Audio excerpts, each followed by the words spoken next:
Mans kaķis atkal piemīzis čības, iekakājis pagultē.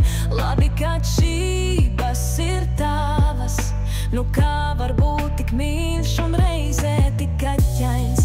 Es viņu mīlu, bet reizēm gribas viņu tā kārtīgi paglaudīt, jo man ar viņu jāsadzīvo.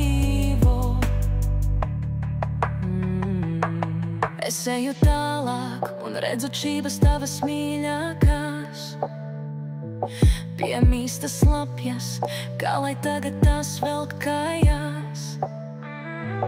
Pagultē bumbulis, kaut kas tur zem segas kust.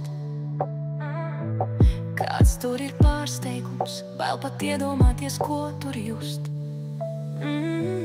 Mans kaķis atkal piemīzis tavas čības, iekakājis pagultē. Labi, ka čības ir tavas, nu kā viņš var būt tik mīļš un reizē tik kaķains.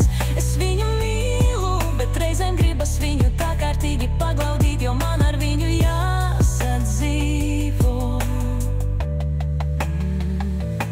Varbūt viņš jūtās vientuļš, varbūt viņš ir greizsirdīgs, varbūt viņš vienkārši ir kaķis.